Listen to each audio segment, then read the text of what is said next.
clima tutt'altro che primaverile ha accolto i 200 partecipanti della 2 giorni della Lessinia a Bosco Chiesanuova, primo appuntamento della stagione veneta della corsa a orientamento. È andata però meglio del previsto, dato che gli abbondanti rovesci delle previsioni meteo sulle montagne veronesi hanno lasciato posto ad un cielo nuvoloso nel pomeriggio di sabato e ad una pioggerellina intermittente domenica 15 aprile, quando la seconda giornata di gara era valida come campionato veneto sprint. Una stagione molto intensa, al di là che è l'anno olimpico, e quindi comunque l'attenzione di tutti è a questo grande appuntamento. Noi abbiamo comunque i nostri importanti campionati italiani, poi abbiamo un trofeo delle regioni che il Veneto insegue da qualche anno e che, ricordo, l'anno scorso ci è sfuggito proprio per un'inezia.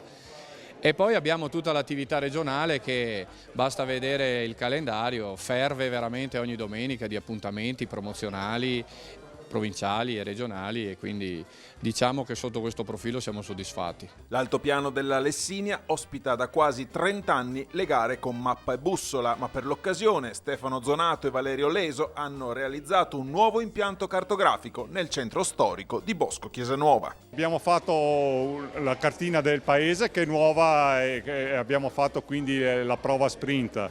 Inoltre stiamo già ampliando le altre cartine, abbiamo notevolmente ampliato la zona, adesso siamo a 27 km² di superficie coperta e cartografata, e arriviamo a 38 fra il prossimo anno. Il campionato veneto ha visto la partecipazione di atleti anche da fuori regione, mentre tra i padroni di casa ha debuttato per la prima volta nello sport dei boschi il sindaco del paese ospitante, Luca Saccardi. È stata la prima volta, quindi l'entusiasmo mi ha portato a provare anche questo particolare sport che si adatta particolarmente al nostro territorio. A fianco del figlio più grande, che anche lui oggi si è cimentato a fare questa prima esperienza, è stata così bella che credo che già domani mattina seguirò i ragazzi alle gare studentesche in quel di Verona.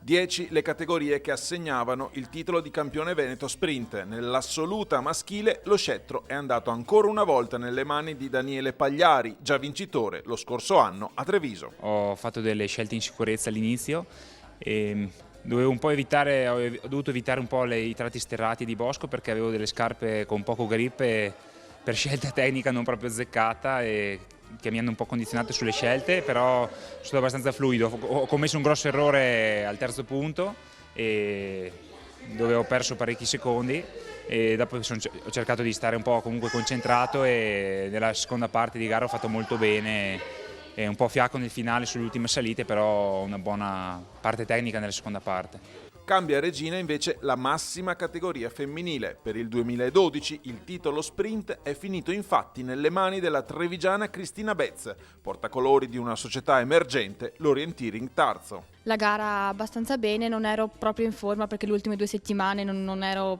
preparatissima ad allenamenti o cosa, comunque è andata bene.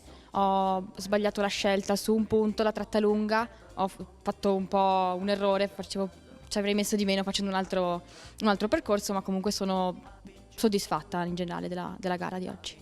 Per chi vuole provare l'emozione di avventurarsi in un bosco a caccia delle lanterne, il calendario della FISO Veneto offre nella primavera diversi appuntamenti promozionali, mentre per i prossimi campionati regionali occorrerà attendere il mese di settembre. Il calendario si può facilmente rintracciare sul sito www.fisoveneto.it, e l'attività proseguirà e troverà il suo clou nei mesi di settembre e ottobre con i campionati regionali a media e lunga distanza.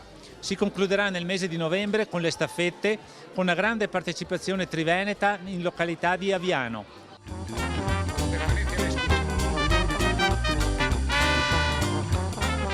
When you come, I'm feeling better. Sky is blue, you said forever. Oh, I've been dropped by love. Then you come and I feel better. See my eyes, they're full of water. Then